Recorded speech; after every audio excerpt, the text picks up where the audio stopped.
In my teaching metaphor of a dance drill team, there are several concepts that I can add to my metaphor. The first one that I'm going to talk about is prototype. Prototype being an example of a concept. In a dance drill team, that would be when the coaches or the captain, they do the routine first and they show it to the team. In the example of a teaching situation, that would be when the teacher provides an example or is the example for the students. It's important to have those examples so that we can learn from them. In the scriptures, one of the biggest examples we have is Christ, and he calls himself our example, and that is, as he is the master teacher, he is the example we should look to. The next one that I'm going to talk about is correlational features.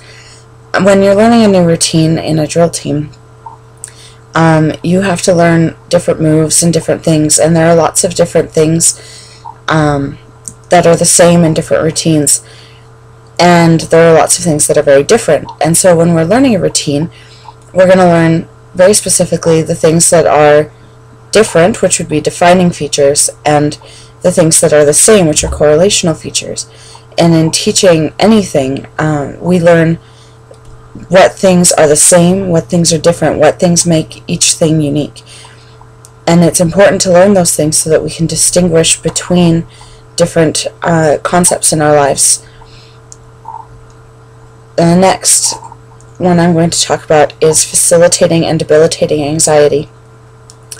I know that being on a drill team, for me, it caused a lot of anxiety.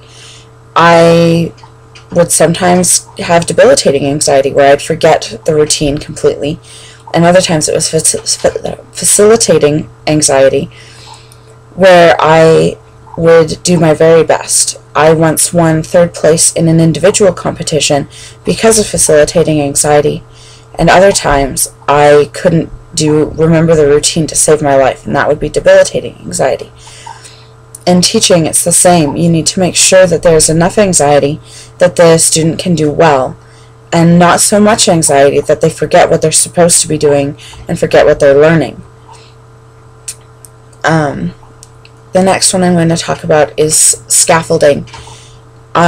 We know that you need to have homework and assignments and things that can help give direction to the learning so that the students can learn what they're supposed to learn.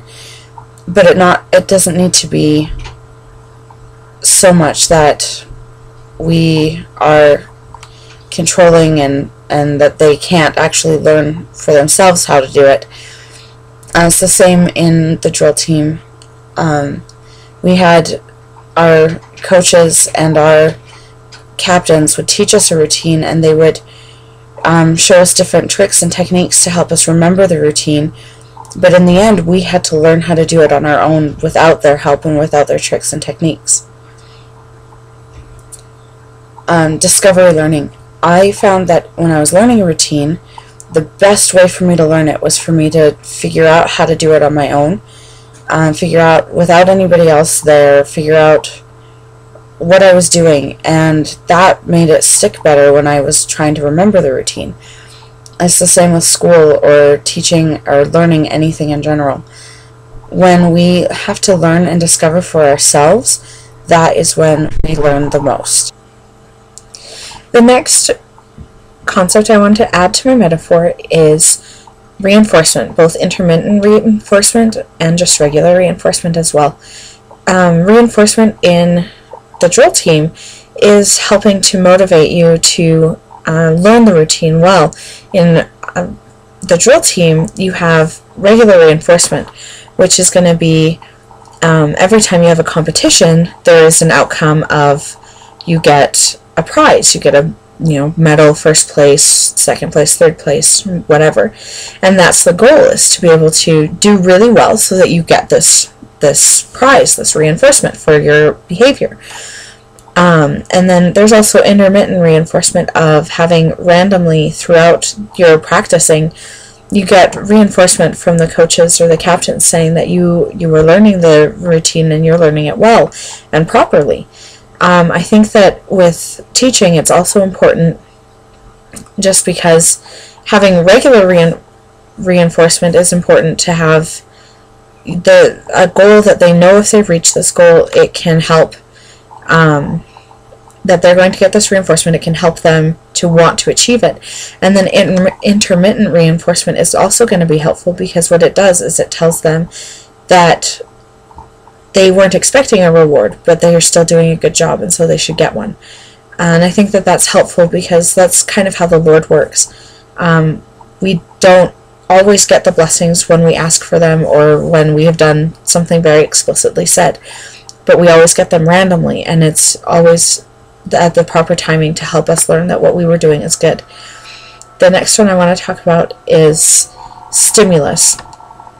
In the drill team, you have a stimulus. You have music or something like this that is going to get you to do what is wanted, and have the correct response for that. And in teaching, I think having the appropriate stimuli are going to help the students to learn what they're supposed to learn, and to help you make sure that you're teaching what you're supposed to be teaching.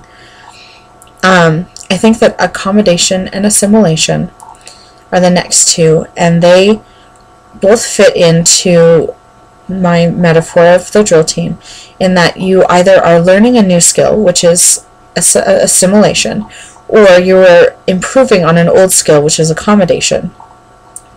And often it's the new members of the drill team have to learn the different moves, so they have to learn what they're called, they have to learn how to move their body that way. And then the older girls who have been on the team for longer, they have to accommodate their knowledge, they have to improve upon it and make it better.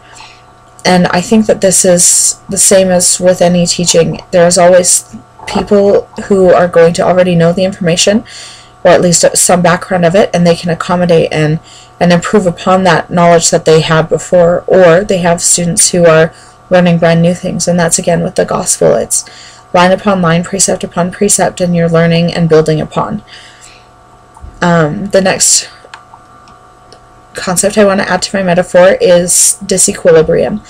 In a drill team, disequilibrium is going to be any time you have a competition, or any time that you perform your routine. It can cause a lot of disequilibrium, especially if something unusual happens, and it can either improve your performance or just throw everything off, and that goes back to facilitating or debilitating anxiety. The disequilibrium can either help or hinder what you're doing.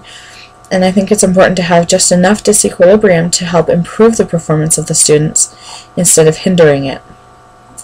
The next concept I want to talk about, there are two of them that go hand in hand, and it's self-efficacy and self-esteem. In a drill team, I think learning that you know how to do something, which is self-efficacy, and having high self-esteem in knowing that you can do it well and that you are going to do it properly is very helpful, especially in a routine where you have to perform in front of people, and you need to know that you are going to do a good job when you perform it and not let everybody else down on the team. And I think that's the same thing when it comes to learning and knowledge and being a teacher. Is one, as a teacher, I need to make sure that I have high self-efficacy and high self-esteem when it comes to what I'm teaching, so that the students know that I know what I'm talking about, and so that I make sure that I deliver it properly. And also, the students need to have high self-efficacy so that they know that they can actually do the task that I'm assigning to them. The next two are intrinsic and extrinsic motivation, and I think those two go hand in hand as well. In the drill team, there was a lot of extrinsic motivation. You wanted to have the prize. You wanted to win first place or second place, and you wanted to bring home the trophy. But there was also a lot of intrinsic motivation for the drill team, because you want to make sure that you are learning the routine and that you are doing your best just to do your best. And I think that goes hand in hand with teaching anything and being a teacher, is you want to make sure that the students have enough intrinsic motivation to learn what you're teaching them, so that they don't really need the extrinsic motivation. But there's always going to be students who need that extrinsic motivation to lead them into the intrinsic motivation. And I think that that's also how our gospel works, is that we have the extrinsic motivations of things like blessings, but then there's the intrinsic motivation of wanting to do it because you want to do it whether or not you get a blessing. And the last topic I want to add to my metaphor is visualization. I know that when I was on the drill team, this is the thing that helped me learn the routines the best and the most. I would go home after learning a routine, and I would sit there and I would just try and do the whole routine in my head, not moving, not getting up. Just before I went to sleep, I made sure that I went through the entire routine again, and then the next day when I had practice again, I was able to actually do the routine.